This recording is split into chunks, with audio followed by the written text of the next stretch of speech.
Bien, bonjour messieurs, dames, bienvenue à tous et à toutes. Nous allons commencer par une petite présentation de nous-mêmes. Donc je suis Frédéric Pouet, je suis ingénieur commercial au sein de Vfleet, infogérance à l'agence de Rennes. Et je Et suis accompagné de... Judith Cheffa, expert cybersécurité. Donc il va nous accompagner sur cette partie, sur ce webinaire sur la partie technique.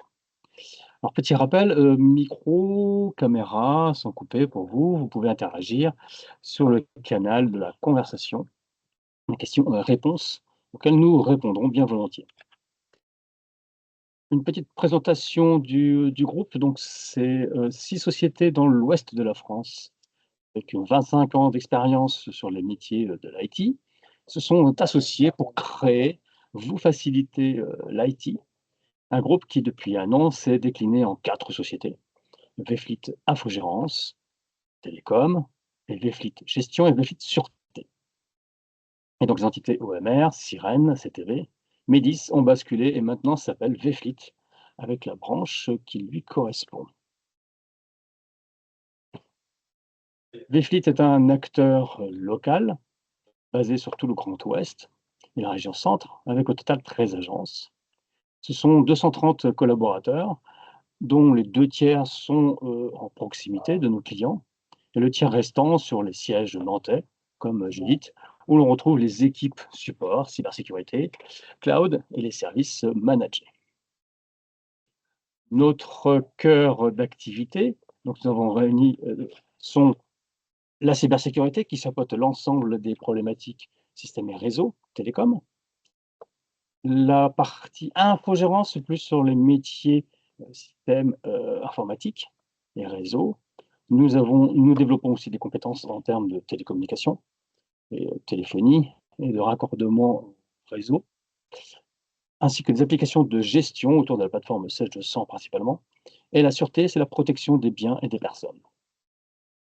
Notre approche, nous travaillons en mode projet personnalisé pour chaque client, en responsabilité vis-à-vis de l'environnement, de nos partenaires technologiques et en soutenant les activités associatives des collaborateurs au travers de mécénat. De quoi allons-nous discuter ce matin? Administrer votre parc informatique dans l'objectif d'optimiser les performances de votre parc, la productivité et la sécurité de vos ordinateurs, de vos PC. Bien sûr, dans un contexte où, annoncé dans les médias, où vous recevez peut-être des notifications sur votre ordinateur, il y a des suggestions des éditeurs pour améliorer leurs produits, mais aussi pour les mettre à jour en termes de sécurité. Nous allons voir qu'il y a des outils et des méthodes pour gérer ces mises à jour, c'est-à-dire les sélectionner, les déployer et les gérer, les effets de bord. En particulier, Judith va nous faire une démonstration avec la plateforme NinjaOne. Et ensuite, nous allons voir que nous proposons sous forme de service managé la gestion des mises à jour sur les plateformes concernées. Et nous allons présenter le périmètre de ce service. Vous verrez qu'un produit comme NinjaOne permet aussi de faire des inventaires, des rapports de performance d'un parc informatique. Enfin, nous débattrons des différentes méthodes ou logiciels possibles pour faire gérer ces mises à jour. Et nous allons conclure. Évidemment, ça tombe, c'est évidemment pas le bon moment. Excusez-moi, je vais couper cette mise à jour qui n'est pas vraiment opportun maintenant. Et nous conclurons cette matinée par une Euh, présentation. Oui, Par contre, Fred, ce que tu viens de faire, c'est pas du tout bon parce que à force de repousser justement les mises à jour à plus tard, tu risques d'oublier de le faire, premièrement, et deuxièmement, tu as ton PC qui n'est plus du tout protégé, ce qui peut justement engendrer de nombreuses failles de sécurité et des dysfonctionnements de ton PC. Donc, ouais, il est recommandé, dès lors que tu vois la notification, d'effectuer la mise à jour le plus tôt possible, immédiatement de préférence. bon, vous voulez que je ferai ça peut-être après le webinaire. Vaut mieux le faire directement pour ne pas l'oublier. C'est ce qui est recommandé. Mhm. Après le webinaire, si tu veux, mais vaut mieux le planifier. Tu te mets un petit rappel, comme ça, tu ne l'oublies pas. C'est promis, Jake, je le ferai. Alors, il faut savoir que les mises à jour sont de très haute importance parce que, premièrement, quand on regarde les chiffres de l'année 2024, on se rend compte que pour Microsoft, pour les systèmes d'exploitation Microsoft, on a recensé plus de 1000 vulnérabilités qui ont été corrigées mensuellement grâce au patch que vous connaissez tous, le patch Tuesday, dans le deuxième mardi du mois. Notamment, on a eu aussi plusieurs vulnérabilités qui ont été répertoriées autant sur les systèmes Linux, donc plus de 2000 mises à jour. Et les navigateurs aussi n'ont pas été épargnés, notamment Google Chrome, sur lequel il a été recensé plus de 300 vulnérabilités. Il faut savoir que, grosso modo, ces chiffres-là sont là pour vous faire savoir l'importance justement de la gestion proactive des correctifs pour pouvoir maintenir, on va dire, la sécurité de votre système d'information. Il est très important, notamment dans ce cadre-là, de veiller régulièrement à corriger les différentes failles de vulnérabilité qui sont présentes sur votre système d'exploitation. Alors, d'accord, Judith, mais tu as vu cette quantité de mises à jour? Enfin bref, on va y passer la journée à mettre ces mises à jour là. Oui, mais bon, il faut savoir qu'aujourd'hui, il existe des systèmes automatisés pour pouvoir justement déployer les mises à jour sur l'ensemble de votre pack. Ça, il n'y a pas de souci. Mhm.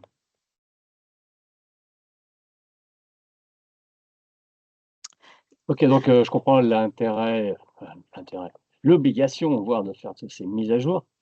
Et comment tu fais pour gérer ces mises à jour? Donc, tu cliques et tu cliques, hein. Non, Fred, justement, c'est pas aussi simple que tu penses parce que notamment les patchs sont là avec notre patch management aujourd'hui, on peut premièrement assurer la gestion justement de l'ensemble des mises à jour sur l'ensemble de notre pack. On effectue aussi les mises à jour justement des différents systèmes comme je l'ai précédemment dit, que ce soit du Microsoft, du Linux ou du Mac pour justement s'assurer de la correction des différentes vulnérabilités de ces systèmes-là. Et aussi, il faut savoir que les logiciels ne sont pas épargnés. Donc, grâce à NinjaOne, on peut effectuer régulièrement l'application des différents correctifs logiciels. L'avantage justement du patch management, c'est de pouvoir assurer justement la sécurité régulière de l'ensemble de nos packs grâce à la remédiation des vulnérabilités.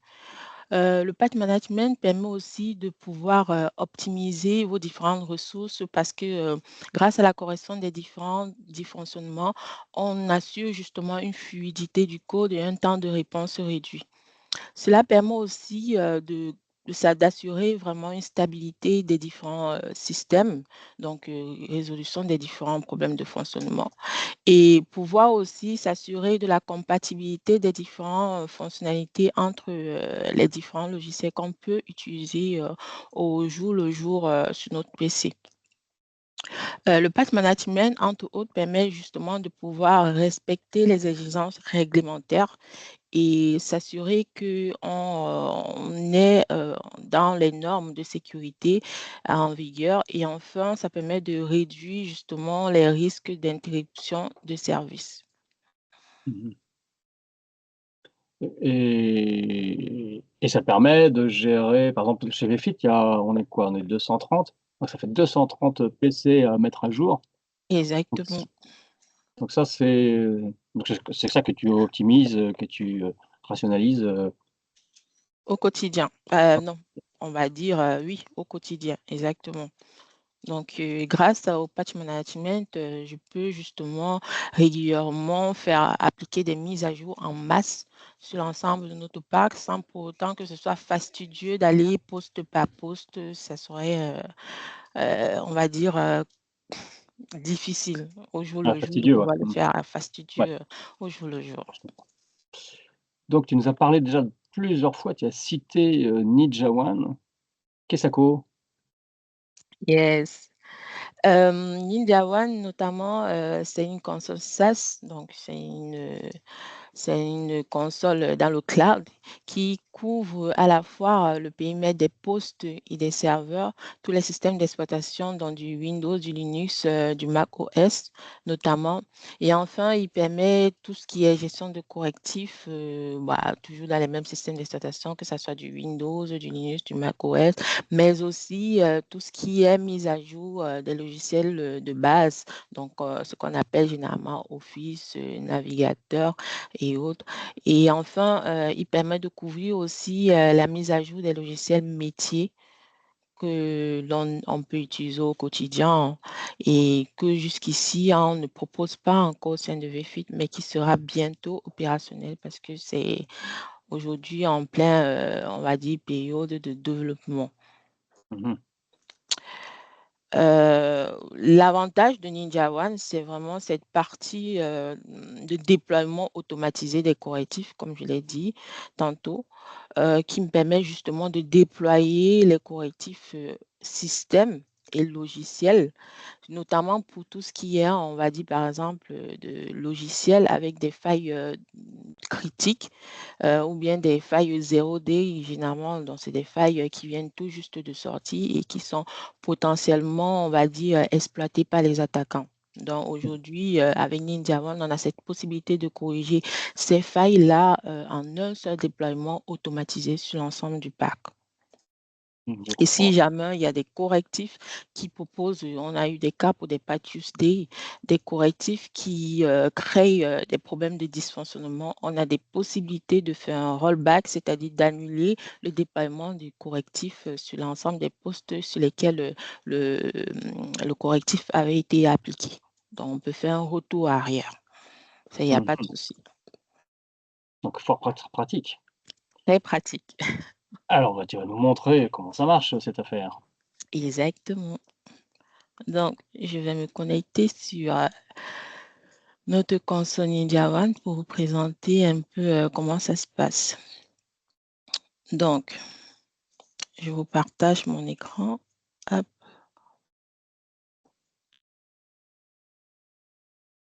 Alors, est-ce que vous voyez mon écran ou pas? Et mhm. Alors, là, nous sommes sur une console de démo. Donc, le but, c'est que je vous présente, hop, je vous présente à peu près ce que je fais au quotidien pour justement assurer la sécurité du parc informatique. Donc, premièrement, avec Ninja One, vous avez la possibilité de voir l'état de votre parc. Donc ici, on a la partie vue d'ensemble qui liste premièrement l'ensemble des postes sur lesquels l'agent Ninja est installé. Ensuite, on a l'état de l'appareil qui nous présente premièrement si on a des postes défectueux, des postes sur lesquels il n'y a pas de correctif, logiciel, système. Ici, on a la possibilité de voir en fonction des alertes qu'on a programmées s'il y a des espaces disques durs faibles et enfin si on a des postes à redémarrer parce que n'oublions pas, le redémarrage permet aux mises à jour d'être effectives. Ensuite, on a aussi la possibilité de voir, les différents correctifs à déployer. Donc, généralement, quand je veux mettre en place les correctifs, j'essaye de voir, quels sont les correctifs logiciels qui sont en attente. Donc, c'est ces correctifs logiciels-là, pour l'instant, il y en a pas, mais globalement, c'est ces correctifs logiciels-là qui sont en attente de déploiement.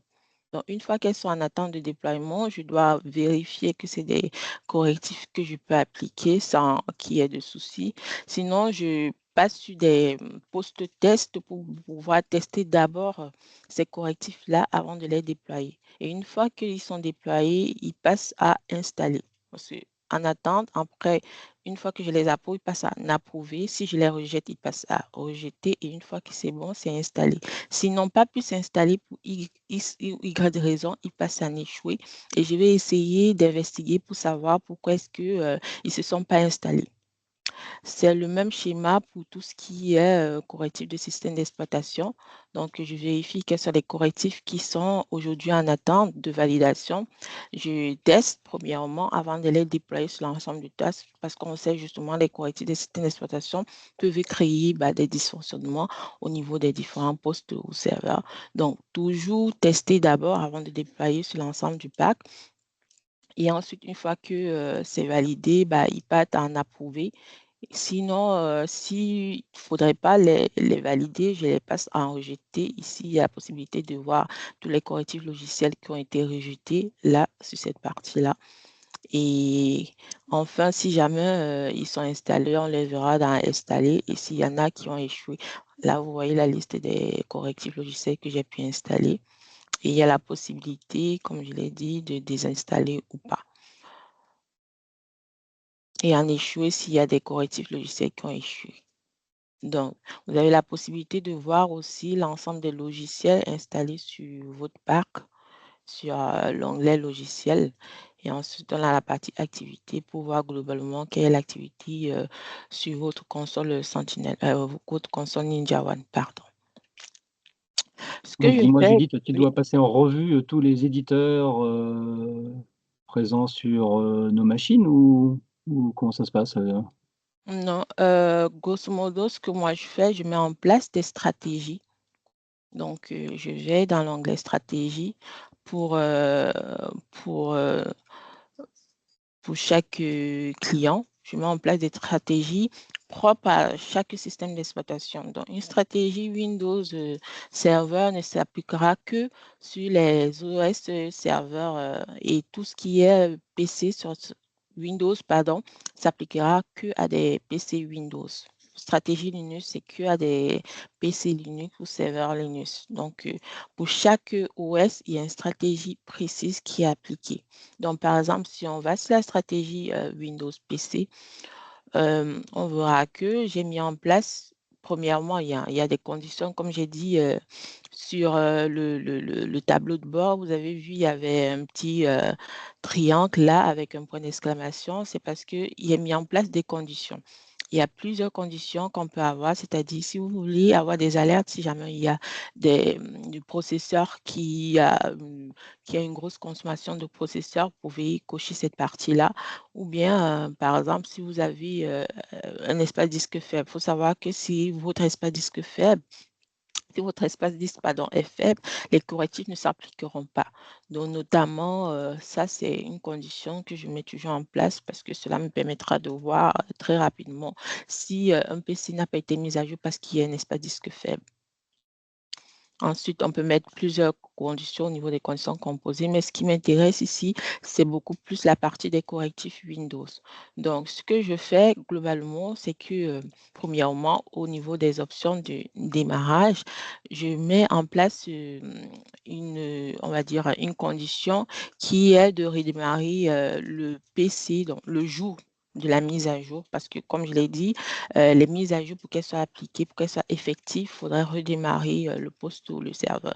Donc, une fois que les mises à jour ont été faites sur le PC, il y aura une notification qui apparaîtra sur le poste de l'utilisateur dans laquelle il sera précisé qu'il faudrait qu'il redémarre le poste qui redémarre son poste le plus tôt possible. Donc, ce pop-up-là sera actif tous les 2 heures. Donc, il apparaîtra sur le poste de l'utilisateur tous les 2 heures. Et pour moi, j'ai mis en place 3 tentatives. À la troisième tentative, s'il met non, donc s'il refuse de redémarrer, comme tu l'as fait tout à l'heure, là, au début de la présentation, l'utilisateur n'aura pas le choix parce qu'à la troisième tentative, le redémarrage sera immédiat. Donc Mmh. là, je ne laisserai plus le choix d'attendre l'utilisateur pour qu'il puisse redémarrer son poste. D'accord. Tu permets En- quand même qu'on finisse la réunion, sans la mise à jour du PC quand même? oui, ça, il n'y a pas de Mmh. souci. N'empêche que dans 2 heures, tu auras une nouvelle Ah, notification qui te demandera de redémarrer le poste. ça j'écoute pas là. Oui, ça te permet justement de ne pas oublier de le faire. Ensuite, ce que je fais, c'est de mettre en place une planification d'analyse, justement, des mises à jour qui permet juste qui permet de pouvoir recenser les différentes mises à jour disponibles pour les systèmes d'exploitation Windows. Donc, cela se fait notamment chaque lundi, mercredi et vendredi, pour moi à 9h30, parce que c'est une heure à laquelle la majeure partie des gens sont connectés, parce que pour pouvoir récupérer les mises à jour, il faut être connecté au réseau. C'est pour Mhm. ça, 9h30, c'est généralement l'heure appropriée. Il n'y a pas forcément de latence. Ça ne crée pas justement des dysfonctionnements ou des latences réseau. Donc ça, il n'y a pas de souci. Et ensuite, je planifie les mises à jour parce que les mises à jour, vous le voyez bien, je ne le ferai pas, on va dire, un jour précis où je cliquerai sur un bouton. Non, tout est planifié avec Ninja One. Donc, pour moi, c'est hebdomadairement. Donc, chaque vendredi à midi, généralement. Donc, midi, les utilisateurs, pour la plupart, ils sont allés à à la pause déjeuner. Donc, midi, c'est l'heure à laquelle on ne pourrait pas perturber justement leurs tâches quotidiennes. Donc, généralement, les mises à jour, elles prennent un certain temps, elles peuvent ralentir le PC. Donc, j'effectue à midi, comme ça, tout est bien. Et ensuite, s'il y a des automatisations à faire suivant la mise à jour, je les programme sur cette partie-là. Et enfin, j'approuve généralement par défaut tout ce qui est mise à jour important ou critique. Ça, il y a pas de débat. Ça, c'est des mises à jour généralement de sécurité. Donc, il faut y faire gaffe. Ils sont approuvés automatiquement. Et ça, Ensuite, c'est des oui, stratégies, pour tout le monde pareil ou c'est euh, personnalisé en fonction du contexte? c'est personnalisé en fonction du client. Ah Donc, d'accord, il peut y avoir des clients qui travaillent jusqu'à 13h, donc je n'ai pas à mettre des mises à jour à midi. Ça d'accord. sera applicable, ça, il n'y a pas de souci. S'il y a des clients qui préfèrent plutôt les mises à jour, on va dire le jeudi au lieu du vendredi, ça, il n'y a pas de souci. Ça, c'est personnalisable en fonction du client. Et Ça, il n'y a pas de souci. les ordinateurs, ils sont pas connectés ce jour-là, parce que nomade ou parce que congé et autres, il se passe quoi alors? Bah, c'est pour ça qu'il y a cette partie-là cochée qui précise que si jamais la mise à jour n'a pas été réalisée, la prochaine fois que le client se connectera à son réseau directement, donc automatiquement, il y aura la mise à jour qui se lancera. Mmh. Ça, c'est propre. Donc, il n'y a pas de souci si jamais il y a des départs en congé ou à midi, par exemple, il y avait des utilisateurs nomades qui n'étaient pas encore connectés au réseau. N'empêche que quand ils reviendront, ils se connecteront au réseau, la mise à jour se lancera automatiquement. Il n'y a C'est pas de possible souci. de faire ça sur, des serveurs? Parce que c'est compliqué de faire ça en pleine journée. Les serveurs, par contre, les mises à jour, la stratégie est généralement différente. C'est pour ça, là, j'ai précisé une stratégie Windows PC parce que D'accord. généralement, pour les serveurs, donc, on peut aller sur un exemple de stratégie. Hop, Windows Server.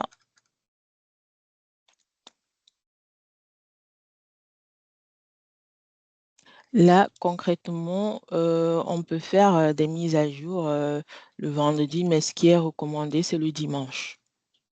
Ça, Mmh. par exemple, pour ce qui est recommandé, c'est le dimanche, donc hors période de run, qu'il n'y a pas d'utilisateur connecté. Ça, c'est ce qui est recommandé pour la plupart parce que les serveurs, c'est un peu critique, ça coupe la production. Donc, non, les serveurs, généralement, c'est le week-end pour les mises à jour. Ça, il n'y a pas de souci. Et pareil, c'est en fonction du client. S'il y a des clients qui veulent les mises à jour le samedi, on peut le faire. Le dimanche, on peut le faire. Le lundi, ça, il n'y a pas de souci. Ça, c'est des trucs qu'on peut programmer très facilement avec Ninja One. Et pareil, par la suite, pour les mises à jour serveur, généralement, on met en place une automatisation de redémarrage, toujours le week-end. Et pareil, si vous avez des stratégies déjà en place de redémarrage avec des ordres de redémarrage de chaque serveur, on peut le mettre en place pour qu'il puisse redémarrer successivement l'un après l'autre. Ça, il n'y a pas de souci. S'il y a des soucis de redémarrage ou d'incompatibilité, de mise à jour et autres, du coup, c'est en infogérance ou c'est les admin système qui s'en aperçoivent ou?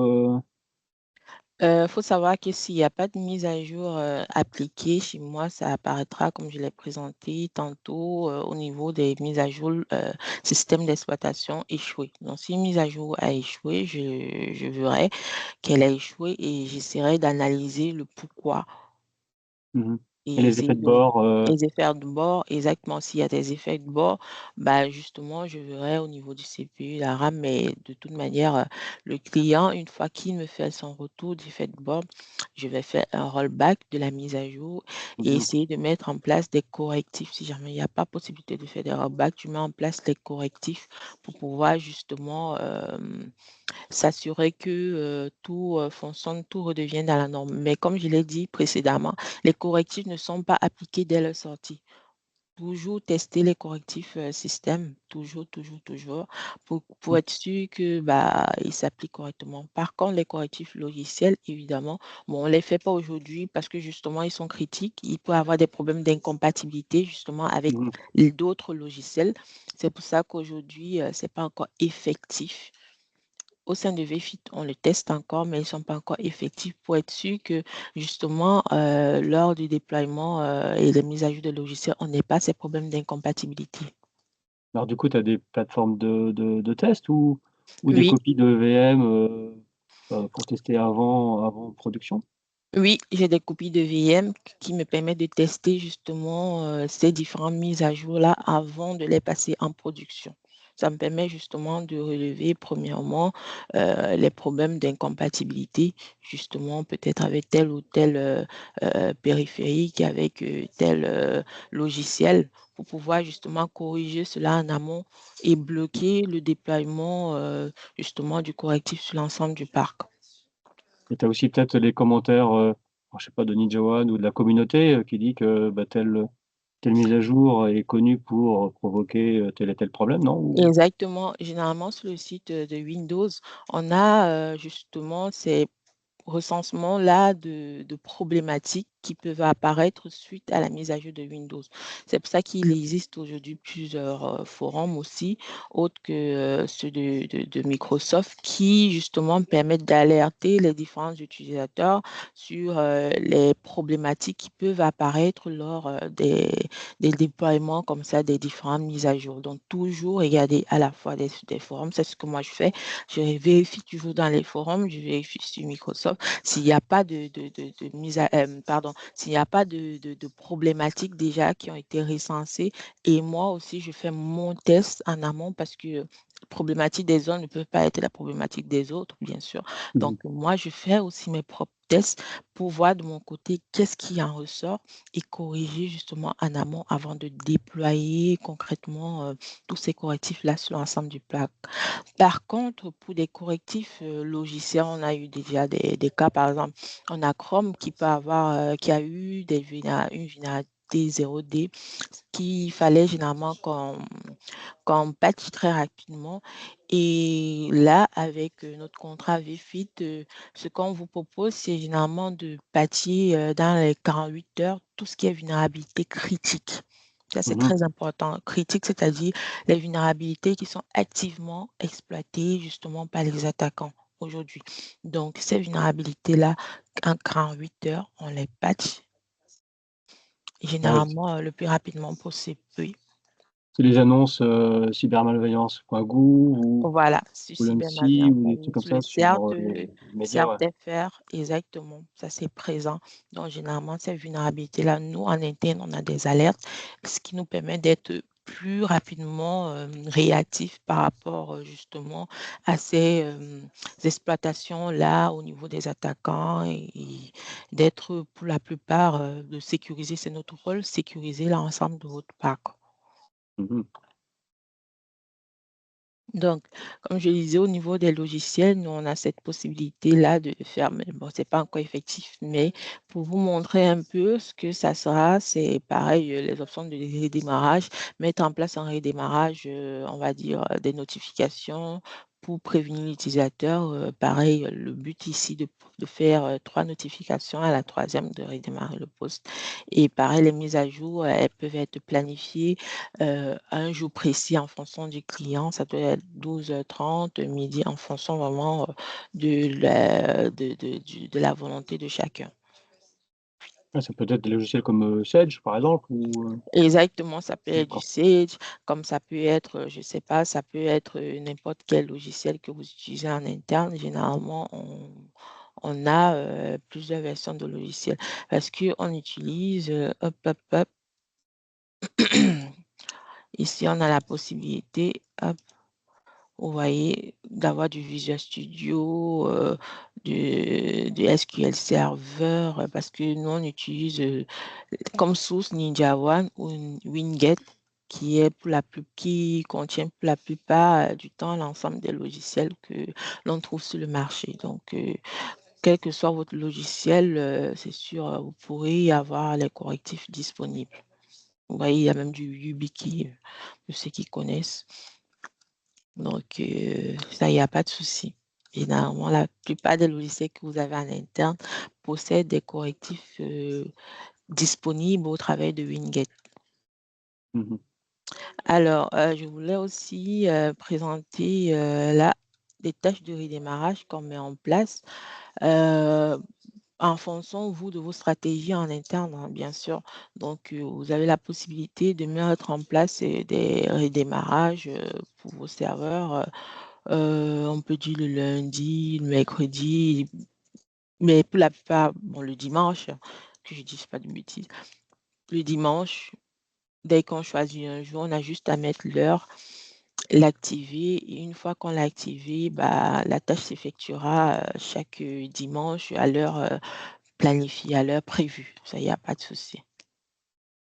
On a juste à mettre, hop, on a une bibliothèque de scripts d'automatisation déjà préfet disponible. Donc, j'ai juste à choisir le script correspondant. Ici, dans notre cas, c'est redémarrer le script. Et une fois que j'ai choisi ce script-là, je choisis aussi les postes cibles. Donc, je choisis les serveurs qui devront être redémarrés et je choisis le jour, l'heure. Et une fois que tout est prêt, bah, on n'a que à activer, enregistrer et voilà, c'est disponible. Là, la tâche, elle est automatisée, elle se fait régulièrement sans qu'il y ait généralement de problème. On n'a pas encore rencontré de problème jusqu'ici. Tout s'est déroulé toujours parfaitement. Enfin, il y a la possibilité de voir tout ce qui a été fait au niveau de l'ensemble de notre pack, notamment grâce aux différents rapports disponibles. Donc, hop, non, c'est stratégie, rapport, voilà. Hop, on a la possibilité de générer plusieurs rapports. Donc, moi, ce que je vous mets à votre disponibilité mensuellement, c'est le rapport de l'ensemble de des correctifs sur l'ensemble de votre pack, notamment ce rapport-là. Mmh. Donc, c'est ce que je vous présente. Vous aurez la possibilité de voir, premièrement, la répartition des appareils. Donc, vous pourrez savoir quels sont les différents systèmes que l'on retrouve justement sur votre pack informatique. Ensuite, le pourcentage des correctifs sur les postes de travail. Donc, vous avez la possibilité de voir quels sont les correctifs qui ont été installés, ceux qui sont approuvés, ceux qui sont en attente et ceux qui ont échoué, avec notamment la désignation justement des différents postes, hein, pour que vous puissiez avoir une vue concrète des postes concernés. Et si jamais, pardon, il y a des postes qui sont en attente de redémarrage, bah, faudra faire gaffe toujours à vérifier s'il y a oui ou non. Si jamais vous voyez ici, cette colonne-là, pour le poste concerné oui, il s'agit pour vous de redémarrer le plus rapidement possible parce que les correctifs n'ont pas pu être ap- appliqués, pardon, totalement. Mmh. Au niveau des serveurs, C'est pareil que la vue des postes de travail, donc vous aurez la possibilité de voir ce qui s'est passé au niveau des postes de travail. Et grosso modo, c'est ce qui est présenté. Donc, je vais prendre un rapport peut-être plus parlant. Voilà, au niveau des serveurs, on a vu au niveau des postes de travail là. Au niveau des serveurs, grosso modo, c'est la même vue. Et ensuite, on a les principaux correctifs en attente.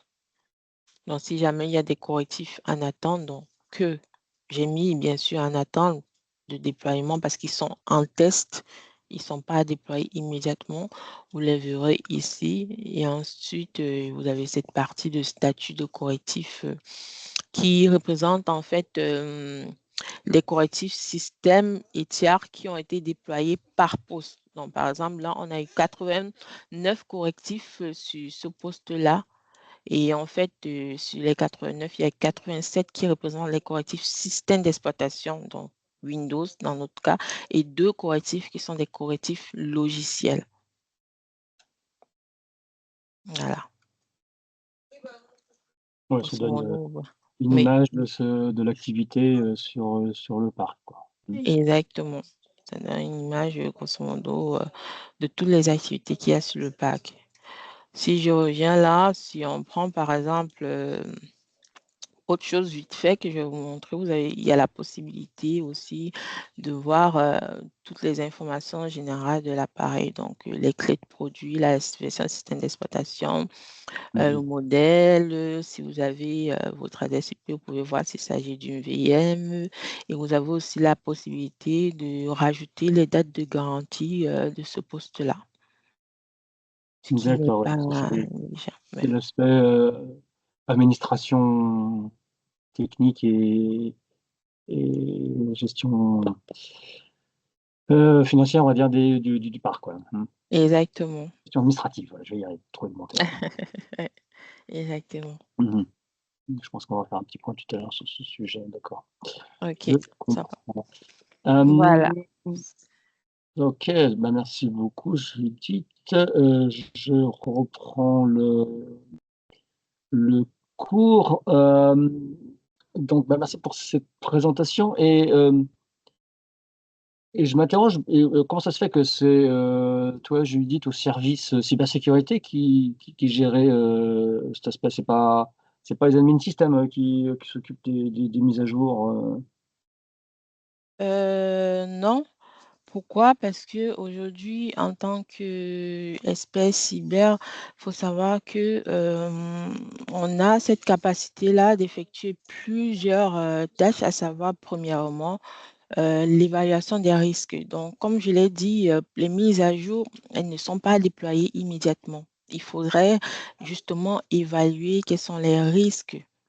Évaluer quels sont les dysfonctionnements qu'on pourrait justement avoir suite au déploiement. Et en fonction de cela, on analyse les mises à jour et ensuite, à nos analyses, on va pouvoir définir si oui ou non faudrait déployer justement ces différentes mises à jour ou pas. Donc, on a cette capacité d'évaluer justement les, les- les- les, d'évaluer les risques que représentent les mises à jour au travers des différents tests, au travers des différentes informations que l'on peut avoir. mmh Il faut aussi savoir que en tant qu'expert cyber, on a cette capacité de pouvoir choisir justement quelles sont les différentes mises à jour plus ou moins importants à déployer parce que c'est pas tout qui a force, toutes les mises à jour qui sont pour autant importantes à déployer. Donc, il y a des mises à jour facultatives qui pourraient créer plus de problèmes qu'un réseau dont généralement on ne le fait pas. C'est toute cette capacité, comme j'ai dit, dans la planification, le déploiement, la surveillance au niveau des différents CVE critiques qu'il faudrait mettre en place justement dans les 48 heures. Et aussi, on a cette capacité en interne de pouvoir sensibiliser les utilisateurs au niveau, bonnes pratiques, cybersécurité. Et nous aussi, on a cette capacité de documenter en interne les différentes actions à mener, les différentes, comment on va dire, points de vigilance à avoir, parce que c'est Mhm. pas un truc à prendre à la légère. Mhm. Donc effectivement, donc votre mission, c'est de veiller à la sécurité et donc à stabiliser la stabilité des systèmes parce qu'évidemment, il y a des interactions entre eux et la mise à jour d'une brique peut impacter, la sécurité et le fonctionnement d'une autre brique, logicielle. Exactement. Mmh.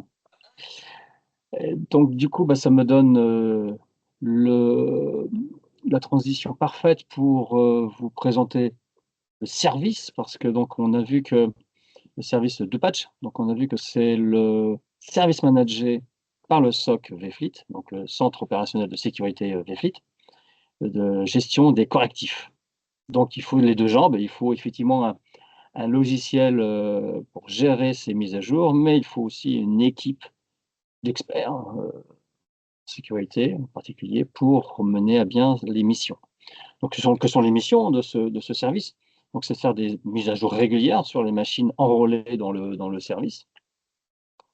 Donc c'est une mise à jour, comme tu viens de nous l'expliquer, des systèmes d'exploitation ou des logiciels, communs. Donc d'un point de vue, sécurité, sur, les PC, sur les serveurs, c'est possible et évidemment les machines, on a vu que les machines qui sont dormantes, soit, nomades et autres, qui ne sont pas toutes connectées, dès qu'elles se connectent au réseau, à l'internet, elles sont forcées à suivre les recommandations de mise à jour. Le L'autre facette du service, c'est la réactivité, en particulier lorsqu'il y a des alertes majeures, comme vous pouvez peut-être, en voir, publiées dans les médias. Donc nous, on s'engage en termes de réactivité à appliquer, ces mises à jour, critiques dans les, 48 heures. C'est là l'une de nos, service level agreement et c'est là que nous prenons dans ce service. Une autre facette, heu, qui est, disponible, tu nous en as touché un petit mot, c'est l'aspect administration de parc. Donc, l donc le fait aussi de ne pas oublier, une machine, c'est aussi la cohérence de votre parc parce que si finalement une machine est oubliée au fond de l'atelier et autres, qui n'est pas mise à jour, eh bien, ça peut être, un vecteur, d'attaque, de votre système d'information complet. Heu et vous avez, une vue machine aussi, donc du coup des performances, parce qu'effectivement, vous pouvez avoir des doutes, particulièrement les mises à jour, Windows parfois, écroulent un peu les performances. Donc ça peut être à mettre en relation avec la génération, de la machine ou de la processeur et donc de peut-être planifier, d'envisager, une mise à jour, de la machine en question. Hem, vous pouvez aller jusque dans du détail, heu, matériel. Alors là, c'est vu machine par machine, mais évidemment, vous pouvez en sortir, des rapports pour classifier vos machines et peut-être procéder à des renouvellements par fraction, de votre parc, en identifiant les machines les plus impactées. Vous pouvez aussi avoir les logiciels d'installer sur, votre parc et donc aussi le suivi peut-être aussi des gestions des licences, hein, et peut-être rationaliser, les licences. Le Tous ces différents indicateurs, c'est aussi pour vous de permettre, de suivre l'activité sur votre parc informatique. En tout cas, l'objet, c'est, de pouvoir maximiser, vos actifs, et que vos collaborateurs, puissent avoir un équipement le plus performant possible pour accomplir, leurs, tâches. bien sûr, ce genre de vue parc et d'administration de parc, ça peut être un sujet de discussion avec votre administrateur système et réseau préféré, de OMR, de VFleet Infogérance, bien sûr, lors de ces interventions sur site. Ça peut être aussi une saine discussion de suivre les indicateurs de votre parc informatique. Donc, nous avons choisi NinjaOne, mais finalement, il y a d'autres possibilités ou d'autres logiciels. Donc, là, une petite grille d'analyse. Alors, évidemment, donc, quelques critères de comparaison. Quels sont les systèmes pris en charge? Est-ce qu'il y a une gestion centralisée des mises à jour? Est-ce que ça nécessite l'installation d'une infrastructure? Est-ce que c'est possible d'administrer à distance sans être sur le réseau de l'entreprise? Et un dernier critère, est-ce que ça fait aussi de l'inventaire des machines, de la gestion de parc? Alors, un petit peu comme on l'a vu au début, gestion manuelle, donc vous faites le tour de vos logiciels, vous vous dites: «Ah bah tiens, oui, effectivement, il faut faire les mises à jour» et cetera et cetera. Donc, c'est pas centralisé, hein, alors c'est pas cher, heu, par contre, il faut être sur la machine et ça vous permet pas d'avoir une vision, globale et en tout cas, il y a peu de chances que l'ensemble de votre parc soit cohérent et soit au même niveau, de mise à jour. Il y a un outil qui tombe un peu en désuétude, qui est WSUS, de Microsoft. Alors déjà, c'est pour l'environnement Microsoft. C'est une gestion centralisée, oui, parce que ça s'installe sur, un serveur et ça va piloter l'ensemble des machines, connectées à ce réseau. Donc il faut effectivement un serveur, une infrastructure nécessaire et puis, c'est à l'intérieur du réseau et donc on ne peut pas, accéder à l'extérieur, ni faire de la gestion de parc avec, cet outil. Une vraie concurrence possible, c'est, Microsoft Intune qui se trouve dans les packages premium de Microsoft 365, qui est un vrai outil d'administration de parc, heu, qui permet, de configurer les ordinateurs à distance. Donc évidemment, c'est l'environnement, Microsoft, hein, c'est pas, top, pour les autres plateformes. Pas les serveurs non plus sont pas pris en charge par cette, plateforme. Donc c'est une gestion centralisée, oui, mais c'est sur votre plateforme Microsoft 365, propre à vous-même, donc il faut quand même, l'administrer. Ça se fait pas tout seul, c'est pas tout automatique. Heu, il y a pas d'infrastructure, donc c'est dans le nuage, Microsoft. C'est accessible évidemment de l'extérieur et puis, oui, c'est de la gestion de parc, mais d'un parc Windows. Donc nous avons fait le choix NinjaOne parce que bien sûr, il coche toutes les cases et en tout cas nous permet, nous, prestataires, de pouvoir, offrir des services managés, avec une personnalisation comme on l'a vu, client par client. Mais néanmoins, donc une gestion centralisée, de pouvoir mutualiser nos ressources à forte valeur ajoutée, comme, Judith et le service, cybersécurité, chez nous. Donc évidemment, c'est le bon choix que nous avons effectué. Eh bien, nous nous approchons de la conclusion de ce webinaire. Qu'avons-nous vu ce matin? Nous avons vu l'importance de ces mises à jour, en pratiquement enfin, en particulier par rapport aux attaques. Parce que dès qu'il y a une faille, elle est exploitée par les hackers. Et puis, je ne fais pas une description des misères que cela peut engendrer. Et puis aussi, les mises à jour fonctionnelles. C'est quand même intéressant d'utiliser au mieux les différents logiciels au mieux de leur performance. Donc, les mises à jour, c'est important.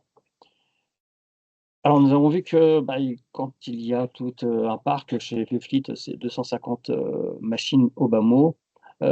pour que l'ensemble du parc soit cohérent, il faut un outil d'automatisation. Il y a un grand nombre de mises à jour à effectuer. C'est impossible humainement de passer machine par machine. Ne serait-ce qu'un administrateur système, passer sur chaque machine, quand bien même à distance, vous voyez, c'est extrêmement fastidieux. On a vu qu'il ne suffisait pas d'acheter un logiciel comme NinjaOne, mais il faut ici une véritable expertise. Il faut analyser les mises à jour, il faut développer des stratégies de déploiement. Il faut évidemment prendre soin des effets de bord des mises à jour.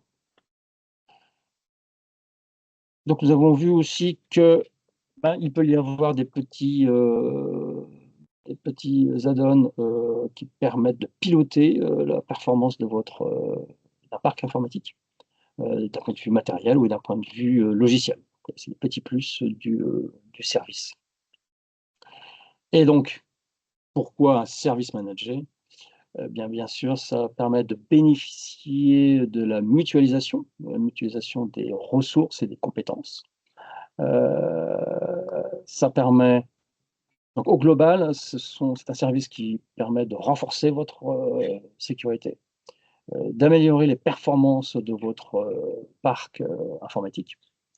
Donc du coup, de réduire les coûts liés aux problèmes majeurs des logiciels ou évidemment des incidents de sécurité. Ça permet une productivité accrue parce que le parc est même cohérente et mise à jour et performance accrue. Évidemment, donc une gestion centralisée au travers d'un service manager, ça permet d'automatiser et donc d'être plus efficace. Nous sommes à votre écoute. S'il y a d'éventuelles questions, je surveille Q&A, question and response, et je vois qu'il n'y a pas plus de commentaires que cela. Bien écoutez, je vous remercie de votre attention, d'avoir avec nous passé ce moment. Vous pouvez rattraper via la diffusion en streaming de notre intervention qui va apparaître dans les quelques jours à venir sur la plateforme Bflit. Et je vous souhaite une bonne journée et à bientôt. À bientôt. Bon, on était chaud.